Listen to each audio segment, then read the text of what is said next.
Oh, it was. I got up and I was very great.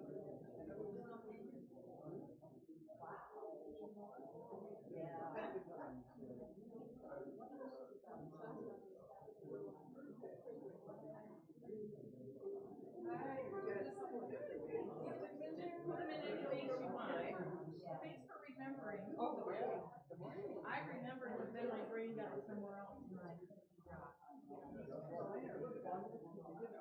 It's just like, this is actually scanning.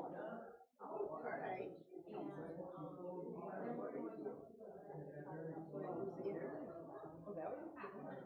Look at all the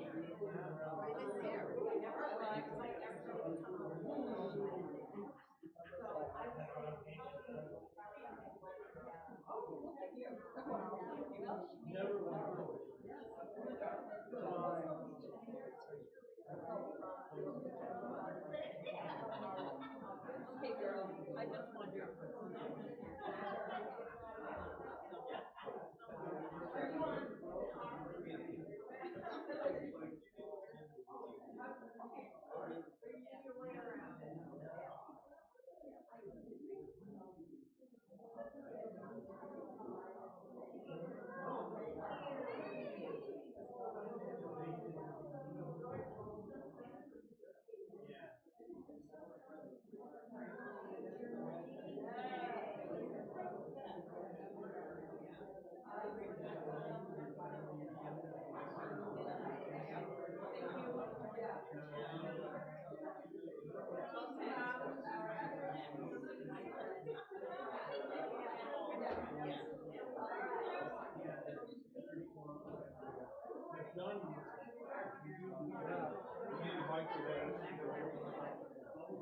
Is there any other nights mics that are needed?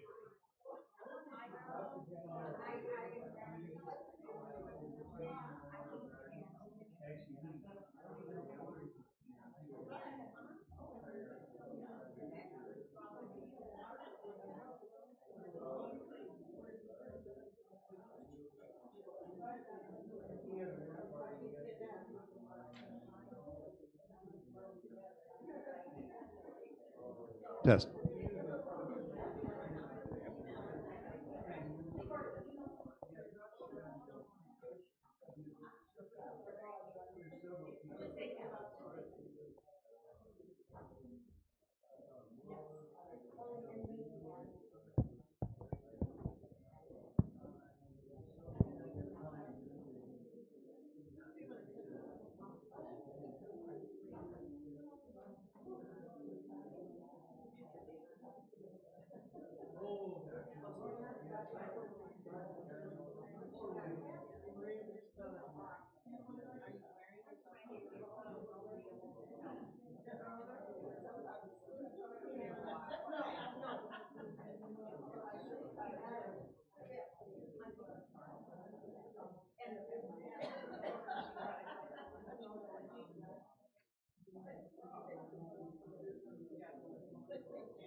Good morning.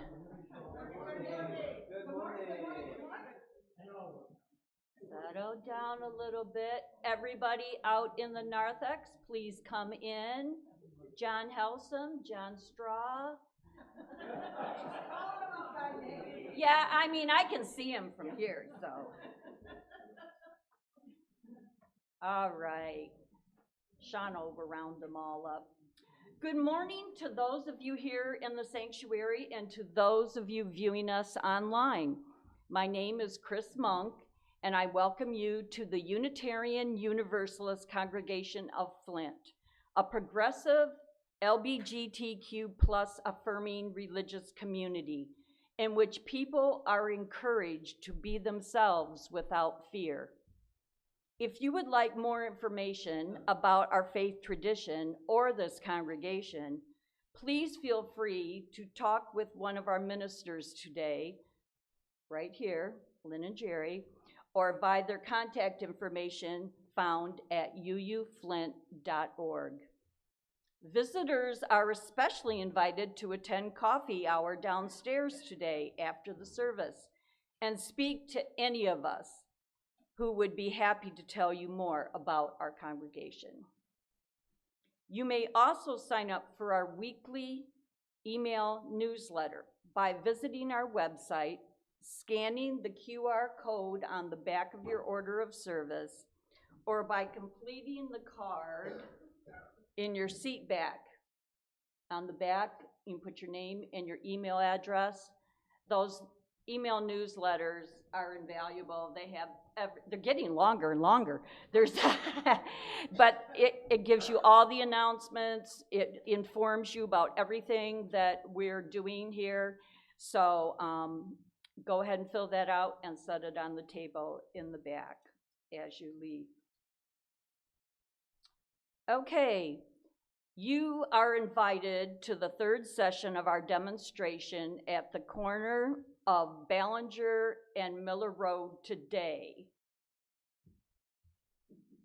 Maybe. We're trying to figure out the exact best frequency of doing this. Can we do it every week? Should we do it every other week? Once a month? So with everyone's, it's Mother's Day. You know what, after the service, we want to leave it just after the service. We'll gather, what do you think, Terry? Have people gather downstairs quickly and we'll count heads? Give them a coffee break. Yeah, coffee break. And I have extra time, so if anybody needs to want to sign, I have time. So let's just go down the coffee hour. If you're thinking about doing this today, great. And then stay tuned and we'll decide on the frequency. If we really want to try it each week, we want to try it every other week or once a month, and everyone can decide based on their energy. And one other thing, we really need to figure out and practice, this is really neat, nonviolence. We got some folks coming by that are pretty violent, really.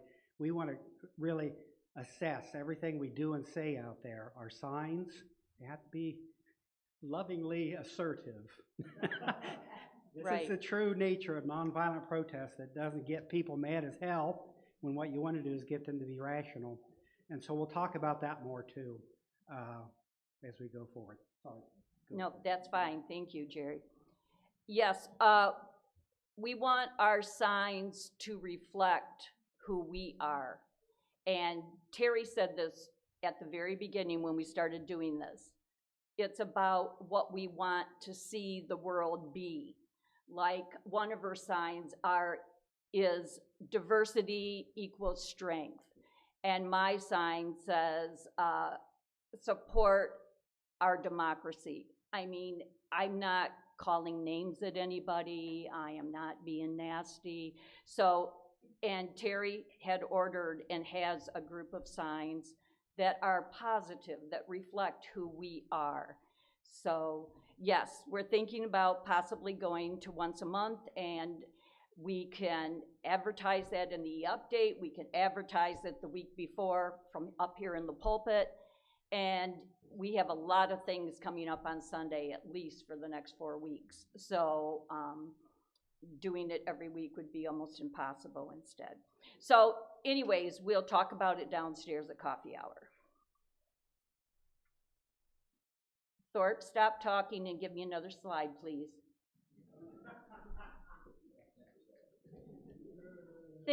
No, not that one.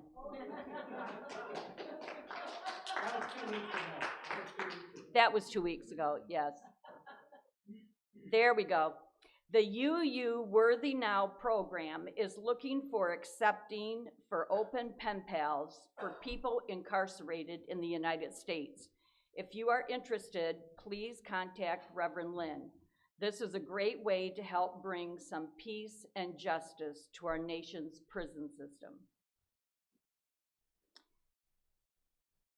Next. Please consider leading a social justice project of your choosing, just like Jim, Terry, and I are doing with the Sunday Protest Project. It could be small or large project, perhaps just finding people to make phone calls to just the right lawmakers or gathering people to go to Lansing for a protest there. Becoming a UU social justice task leader doesn't obligate you to a long-term commitment and will give you a chance to do some good. Just talk to Lynn or Jerry or to our moderator, Ray Rust, if you have an idea. Please join us for our book study group on the award-winning book, Bedlam. Bedlam is an intimate journey into America's mental health crisis, authored by a doctor who witnessed the mistreatment of his own sister who lived with schizophrenia. We will meet at 6 p.m. on May 29th and June 5th. Noteworthy, significant snack food will be provided. Food is always a way to get UUs here. Okay. It is the second Sunday of the month, and that is when we take a special collection for a nonprofit agency that serves people in need. Our second Sunday offering program is one of our congregation's social action projects, and this month's recipient is Planned Parenthood at the Flint Health Center. For more than 100 years, Planned Parenthood has promoted a common sense approach to sexual and reproductive health and well-being based on respect of each individual's right to make informed, independent decisions about sex, health, and family planning. They deliver vital health care, sex education, and sex health information to people of all ages, gender identities, national origins, races, and sexual orientations. We hope you will consider contributing to Planned Parenthood by putting a contribution in the basket at the back marked Second Sunday as you leave today. Or you can contribute by going to the donate page at uuflint.org, where you will find an area marked Give to this month's Second Sunday offering. Please be sure if you're writing a check to put in the memo line Planned Parenthood so it goes to the right place. Okay, our chalice lighting.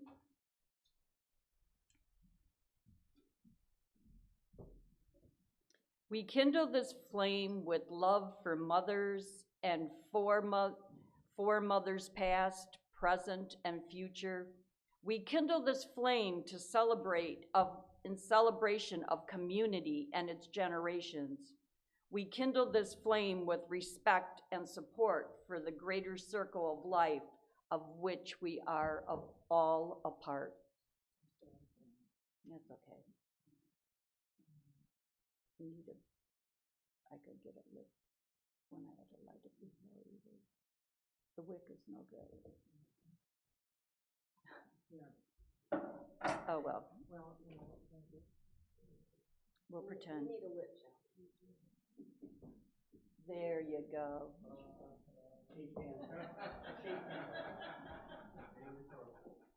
You didn't even see that, did you?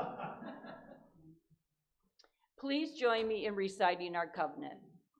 Recognizing the richness of diversity, the beauty and wonder of shared worship, and the transforming power of love and service, we gather as a sacred, intentional community to freely seek knowledge and truth, to celebrate the fullness of life, and by our actions to increase goodness and justice.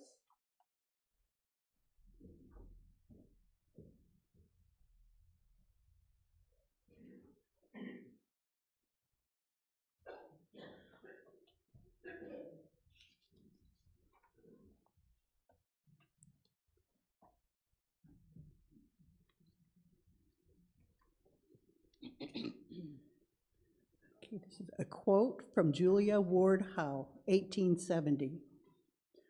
Arise then, women of this day. Arise, all women who have hearts, whether our baptism be that of water or of tears. We women of one country will be too tender of those of another country to allow our sons to be trained to injure theirs. From the bosom of the devastated earth, a voice goes up with our own. It says, disarm, disarm. The sword of murder is not the balance of justice.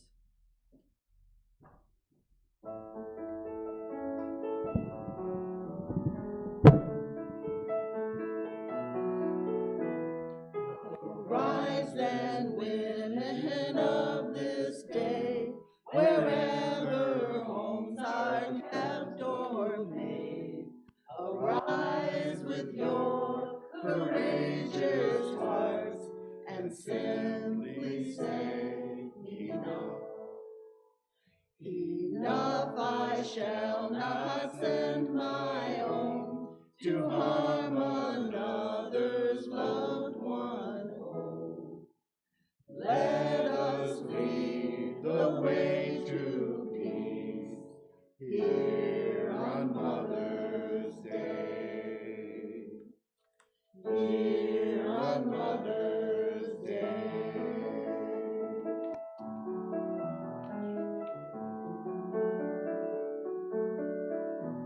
On Eden you created hell, our sons and daughters now as well. and for God a sacrifice. We've learned this is not so. Not so, my sisters, gather here, for we've been washed in God's own tears. Let us lead the way to peace here on Mother's Day. Here on Mother's Day.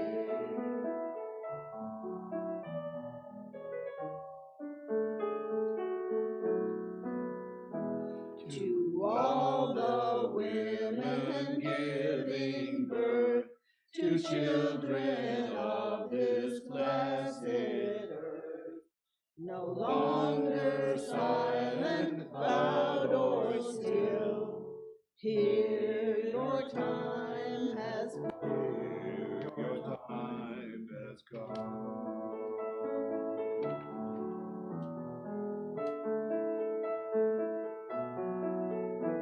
Arise then, women of this day, with lamps of love to light the way.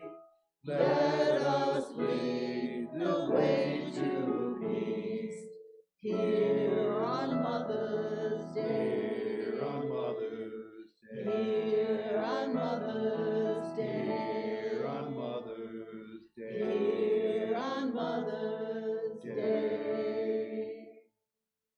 Here on Mother's Day.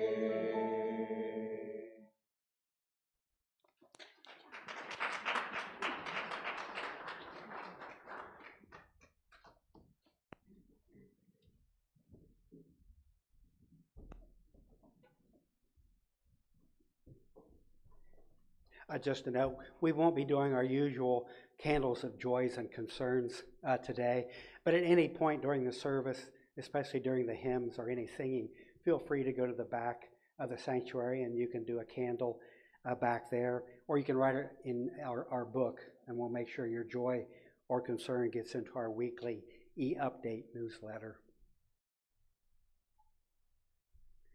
Offer only lovely things on my altars, the bread of life, and jewels, and feathers, and flowers. Let the streams of life flow in peace. Turn from violence. Learn to think for a long time how to change the world, how to make it better to live in. All the people of the world ought to talk about it and speak well of it always. Then it will last forever, and the flowers will bloom forever.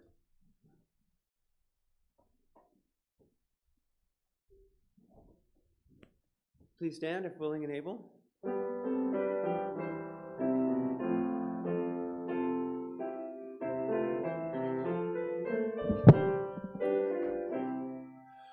Lo, the earth awakes again. Hallelujah. From the winter's bond and pain. Hallelujah. Bring we leaf and bring wind spray. Hallelujah. To adorn this happy day. Hallelujah.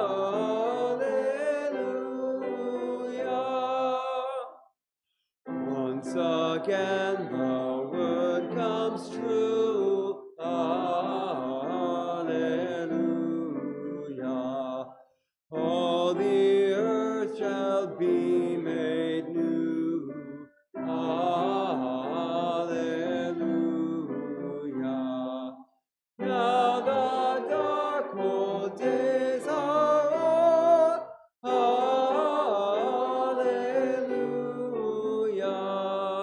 Spring and gladness as before. Hallelujah.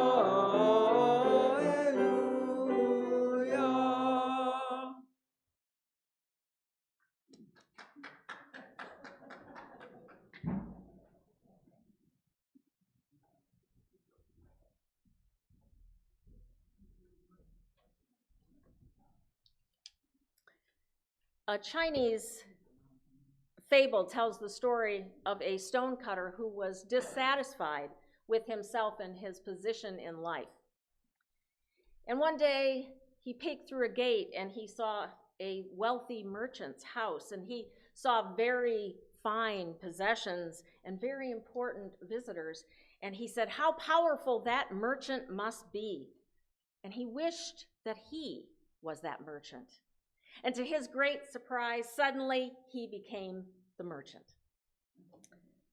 Now, he enjoyed many luxuries as the merchant, and he had power, and other people were envious of him, and he liked it. But then one day, a high official passed by, and he was accompanied by attendants, and he was escorted by soldiers, and they were beating gongs, and everyone had to bow before him. How powerful that official is, he thought. I wish I could be that high official. And suddenly he was.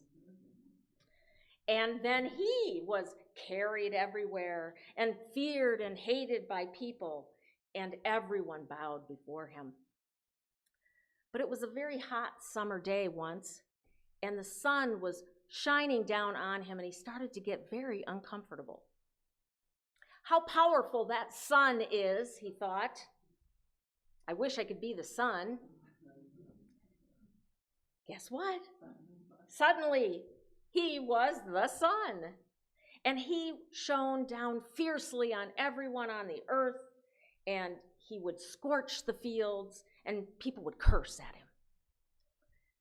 And he did that until one day, a very large gray cloud blocked him from shining light onto the surface of the earth.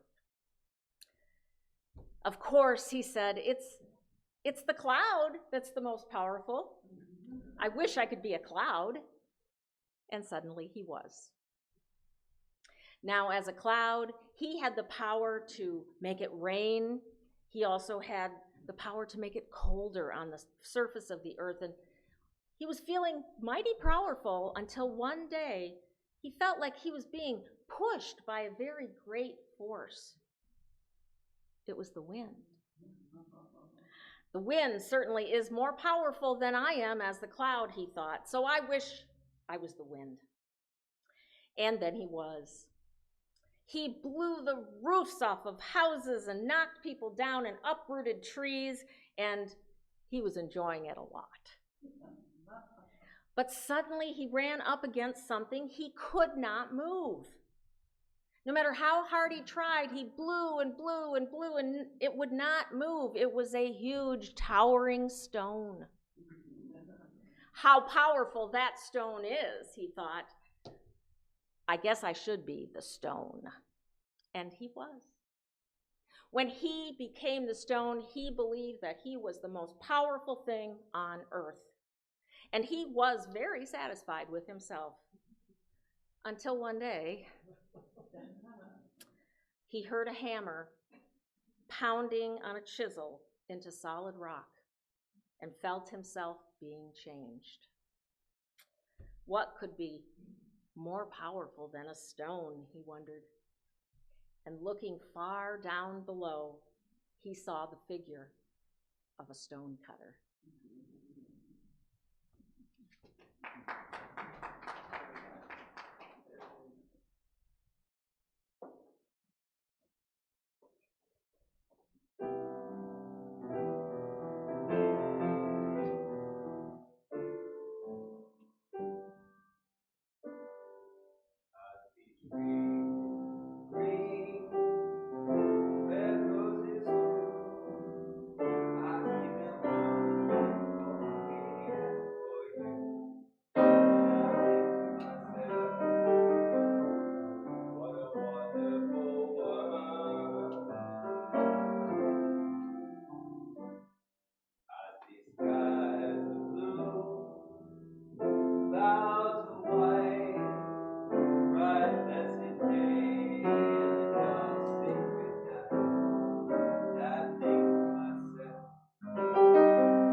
Victoria Falls, Mount Everest, the Grand Canyon, the Great Barrier Reef, the Aurora Borealis, the harbor of Rio de Janeiro, and the Parican volcano.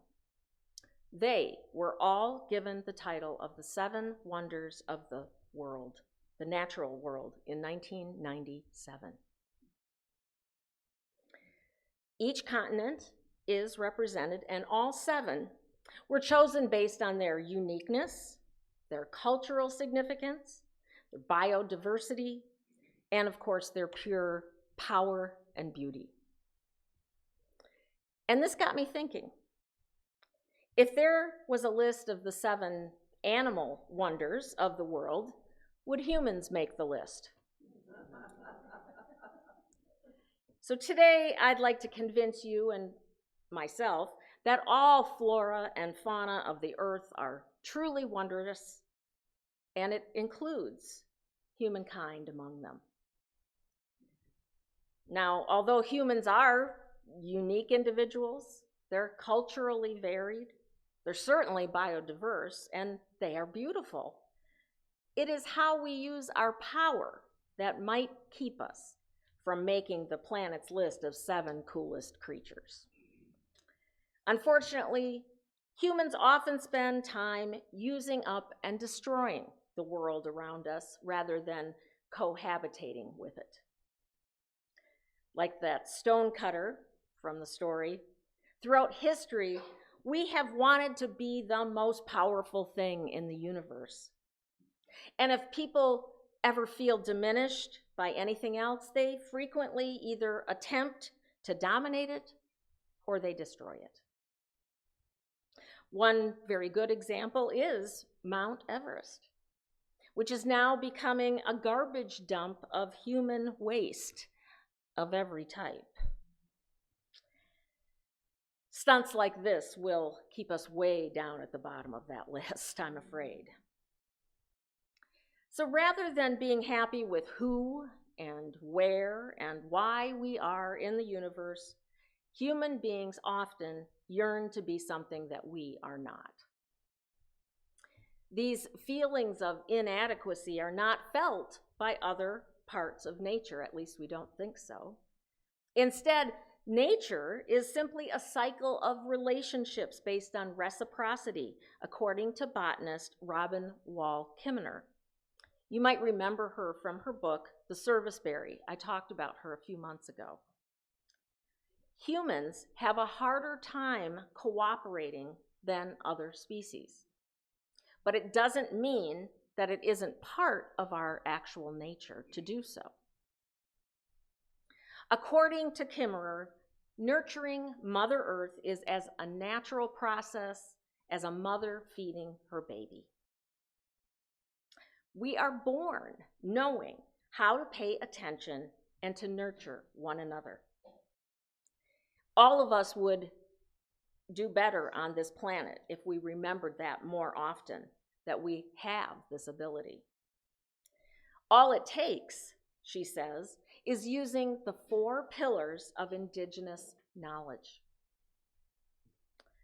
They are types of awareness utilizing the mind, the body, emotion, and the spirit in understanding the world around us.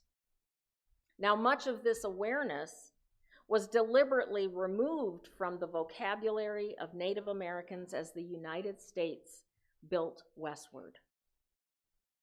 Kimmerer's own heritage had largely been taken away from her family when her grandfather had been sent to Carlisle Indian Industrial School when he was a child.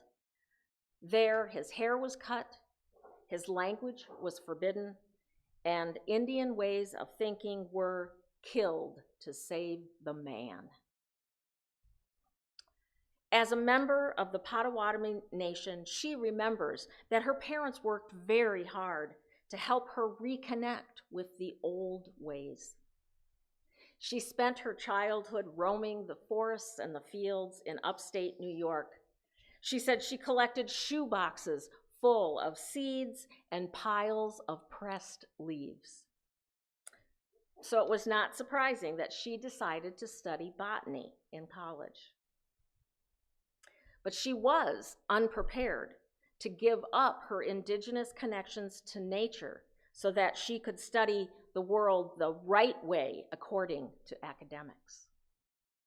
But on her very first day, her freshman year of college, when she told the intake advisor that she wanted to study botany to learn, quote, why asters and goldenrod looked so beautiful together, the advisor told her that that was not science.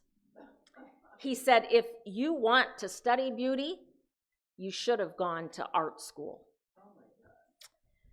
Well, she decided to study botany anyway, but secretly she longed to know why those chrome yellow and royal purple plants were the king and queen of the meadow, standing side by side as they so often did.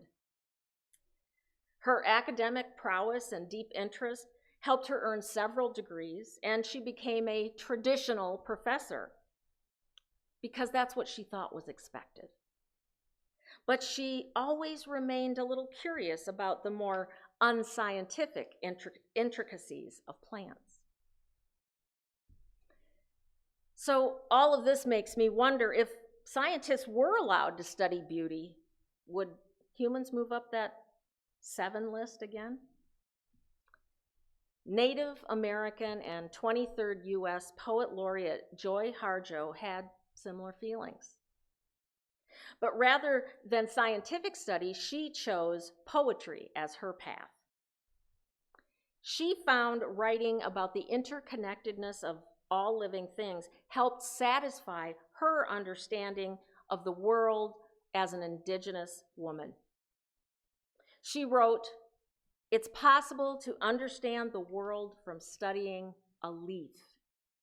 You can comprehend the laws of aerodynamics, mathematics, poetry, and biology through the complex beauty of such a perfect structure." Now, I don't think it's coincidence that nature serves as a source of inspiration for a great many people. We probably experience so many feelings when we interact with nature because we're related, and it's not a secret.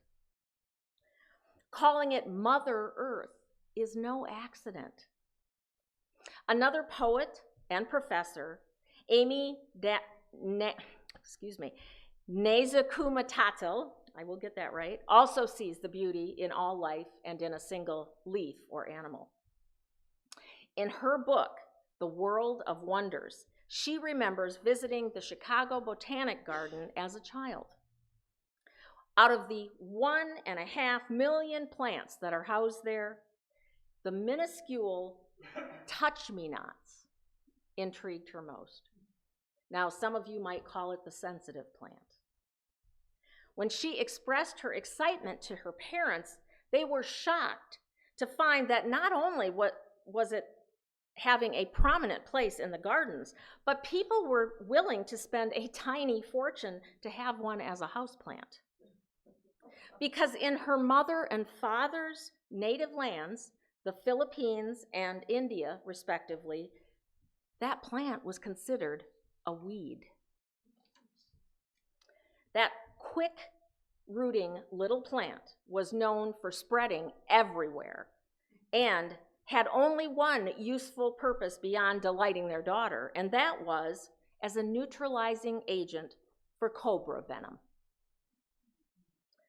But for a child, or even a whimsical adult, it is captivating to watch those leaves fold up at the slightest touch. How many people have ever touched a sensitive plant? I hope a lot of you, because it's really amazing. But Amy remembers that it was like the plant didn't want to spill a secret. That's what she thought it felt like when she was a kid. So in reality, I don't know a lot about science, so I know I'm going to hear something later, but in reality, what happens is there's an ion charge, and the cell pressure on the leaves drops, and it causes them to very temporarily collapse. And it's a defense mechanism, of course. So when small insects land on the leaves and they're about to make a meal of it, the shutter of the leaf as it starts to close knocks the bug off down to the ground. It's that simple. What a thrill and a skill it would be for humans to shake off those who are meant to do us harm. That would be a wonder. But of course, we have other abilities that protect ourselves, and they are far more sophisticated. We have weapons, and we have words, plus a million other ways to make our lives easier, all of which we invented, yet we all come from the same primordial ooze.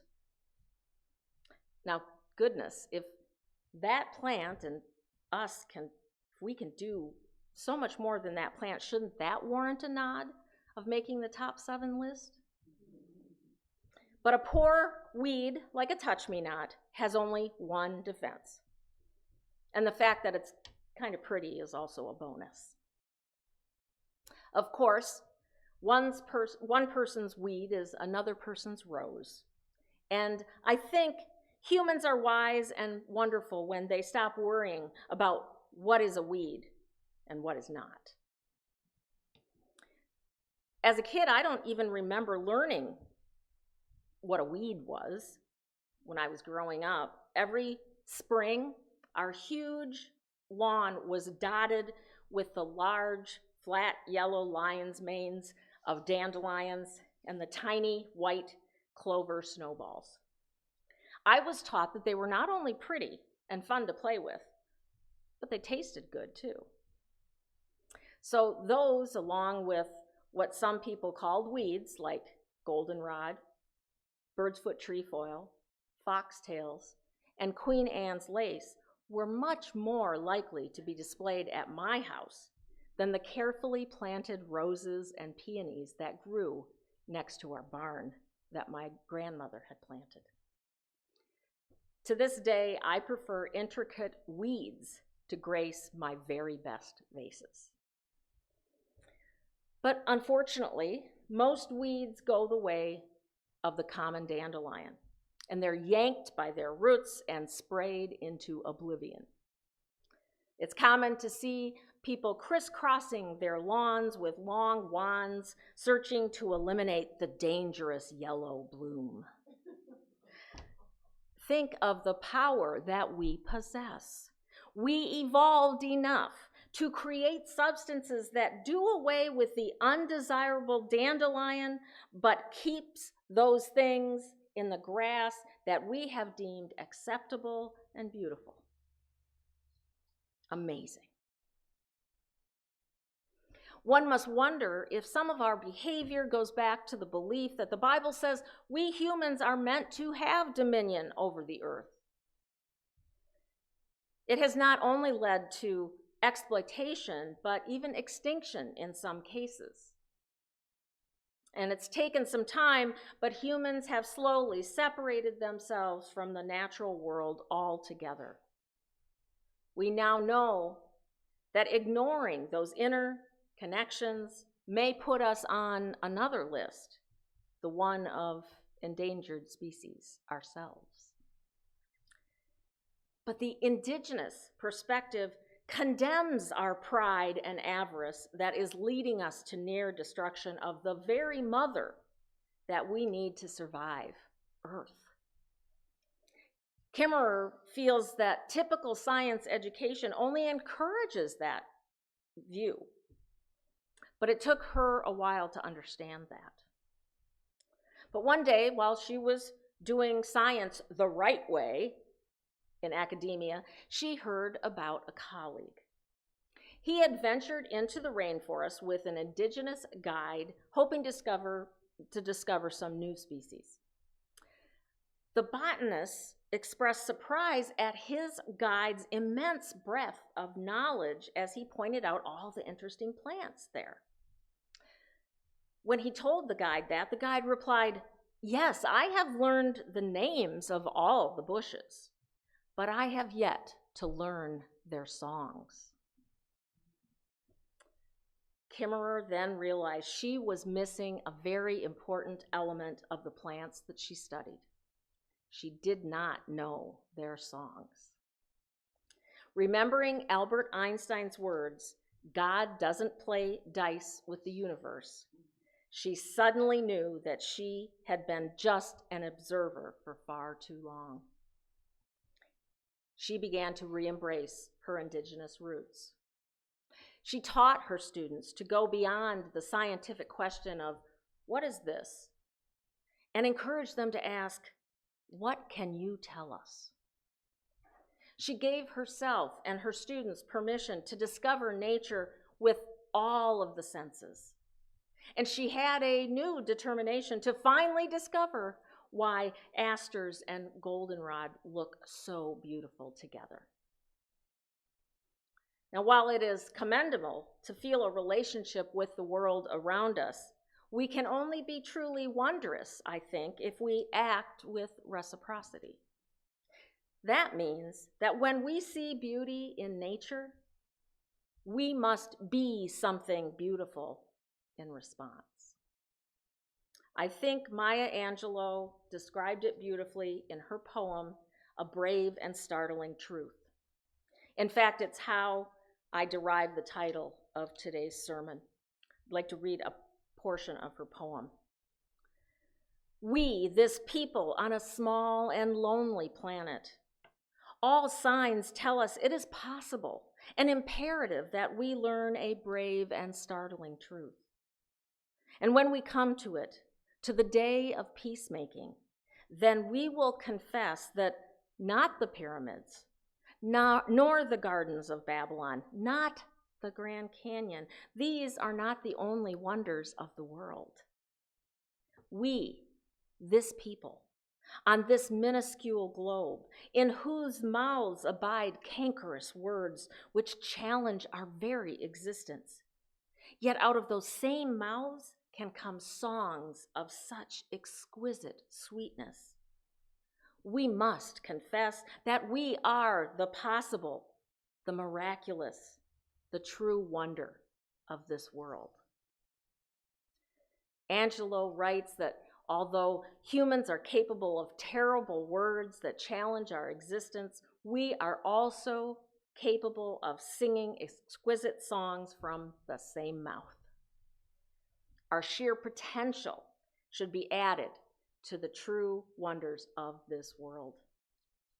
And it can happen, she says, when our hearts falter in its labor and the body is quieted into awe. But like nature itself, we must humbly learn that we are neither all devil nor all divine. Professor Kimmerer recalls asking one of her students, "Do you love the earth?" Her student said, "Well, yes, of course." Then she asked, "Does the earth love you back?"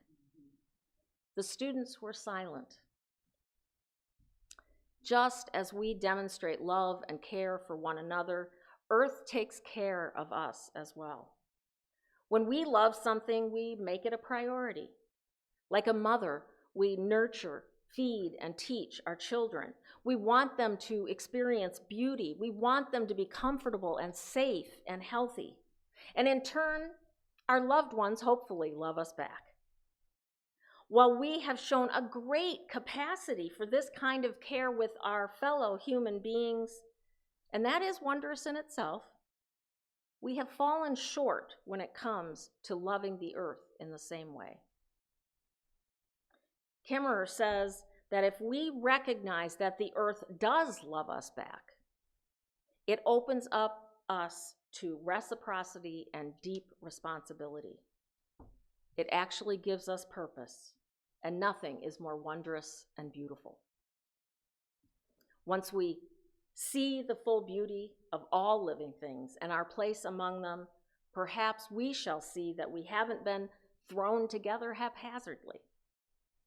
For instance, there is a reason Asters and goldenrod live side by side.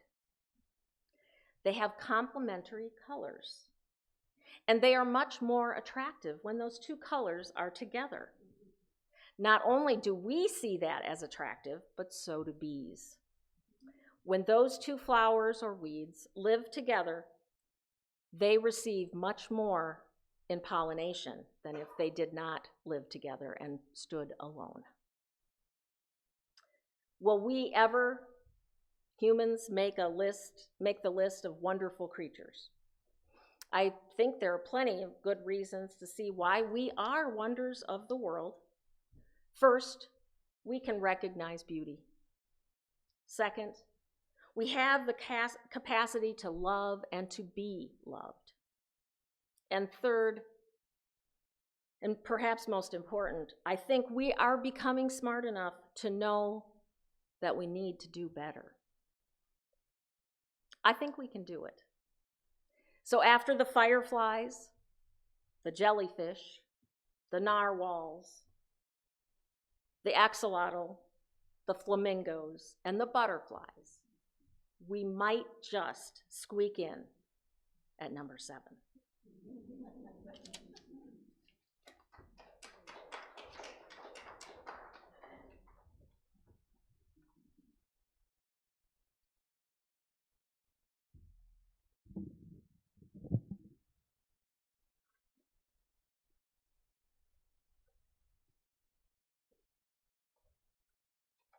Czechoslovakian Unitarian minister Norbert Chopik held the first flower celebration in 1923 in Prague, Czechoslovakia. He wrote about the very first flower celebration in this way. We are trying to find new expressions of our religious life very slowly and carefully.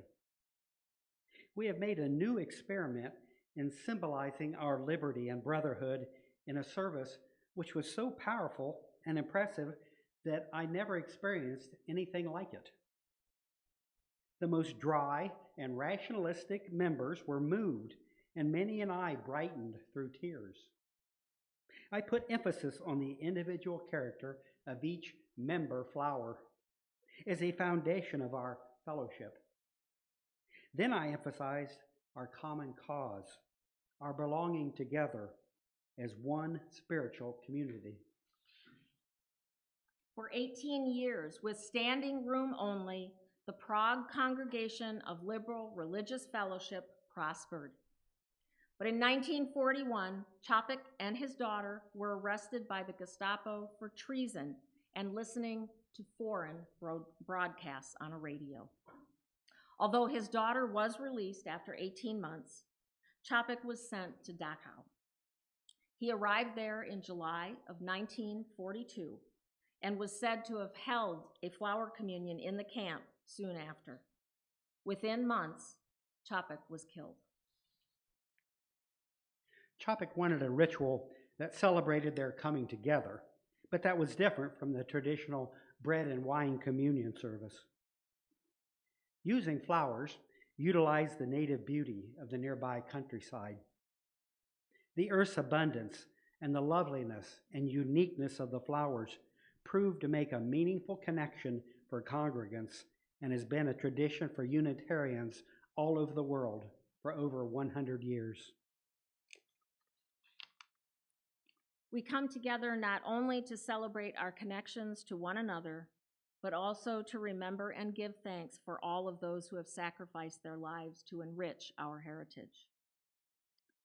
As Dan plays in the next few minutes, we ask that you come forward as you're willing and able and take a flower different from the one that you brought today.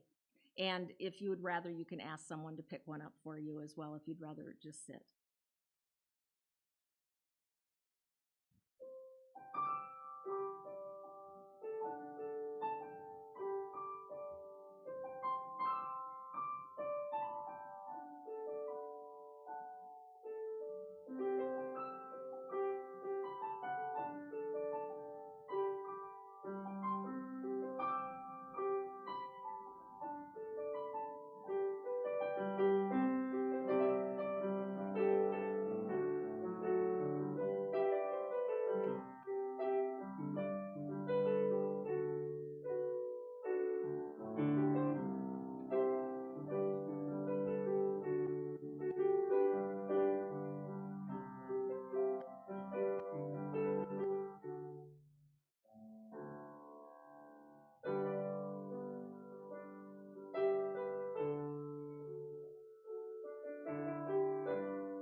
Each of you has a flower. May you regard this flower as in some way representing yourself. Gaze at it for a moment, if you would. Let it remind you of the wonder that lies within each one of us and our potential for growth. Consider its form and resilience. Although nature puts flowers together with much symmetry and perfection, they will have imperfections. If you like, close your eyes for a moment. Just as every flower here today is unique, so are you. Be grateful for the wonder that is humankind, and be reminded that we all come from one great mother, the earth. Be gentle with yourself just as you handle your delicate flower. We all grow from the same roots. Forgive yourself for the things that you wish were different. A rose does not wish to be a daisy, and their differences only increase the beauty of the other. Know that we all grow together in the great garden of humanity, and let us think of ourselves as colorful blooms in our one common bouquet of life. May all that unites us conquer that which divides us. Amen, and blessed be. And now if you'd like to open your eyes, and if you would hold up your flower, let us embrace the timeless appeal of flowers and allow them to illuminate our lives. We give thanks that we are together today from our separate lives. Our community is one of both giving and receiving. May our communion today be to us a symbol of all things which unite us with each other and the universe in peace and in love.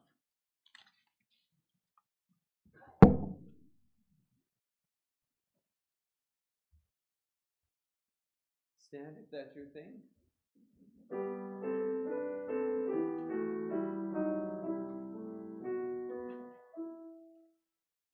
Father Spirit, where are you? In the sky, song in the forest, sounds your cry. Want to give you, want to call you, what am I? Many drops are in the ocean, deep and wide. Sunlight bounces off the ripples to the sky. What to give you, what to call you, what am I? I am empty, time flies from me, what is time? Dreams eternal, fears infernal, haunt my heart.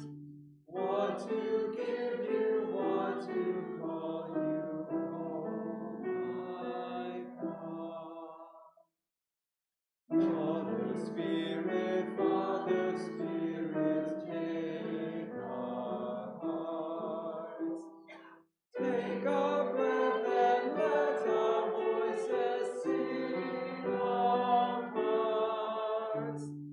Take our hands and let us work to shape our heart.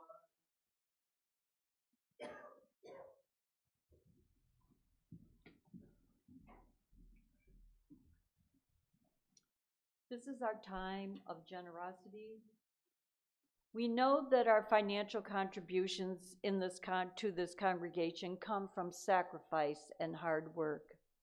We are so grateful for this and commit together to ensure the funds we gather collectively do a greater good for ourselves and our world than they could ever do alone. We invite you to join us in sustaining and growing the life and mission of this congregation by placing your offering in the basket at the back of the church as you leave, or by an online gift at uuflint.org. May all gifts of treasure, time, and talent be given and received in love and hope.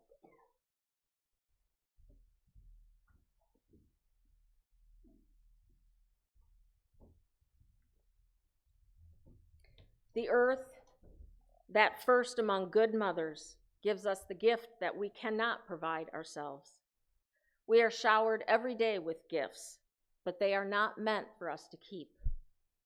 Their life is in their movement. The inhale and the exhale of our shared breath.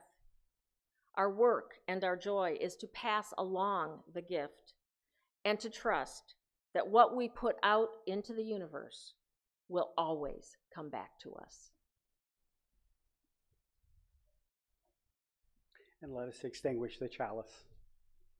We extinguish this flame, not the light of warmth, the warmth of community, nor the fire of commitment. These we carry in our hearts until we are together again.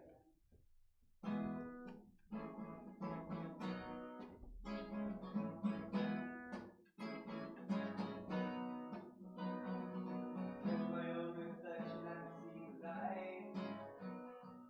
Flicker of a dream shining through the night. I've come 1,000 miles in search of who I am. Now standing at the edge, I think I understand.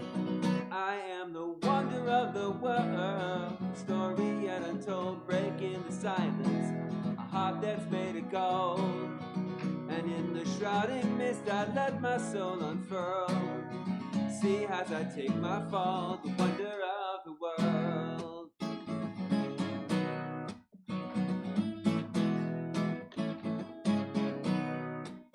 I am the wonder of the world, story yet untold. I am the wonder of the world, story yet untold. I am the wonder of the world, story yet untold. I am the wonder of the world. I am the wonder of the world, a story yet untold, breaking the silence, heart that's made of gold. And in the shrouding mist, I let my soul unfurl. See as I take my fall, the wonder of the world. The wonder of the world, the story untold. The wonder of the world, the story untold. The wonder of the world, the story yet untold.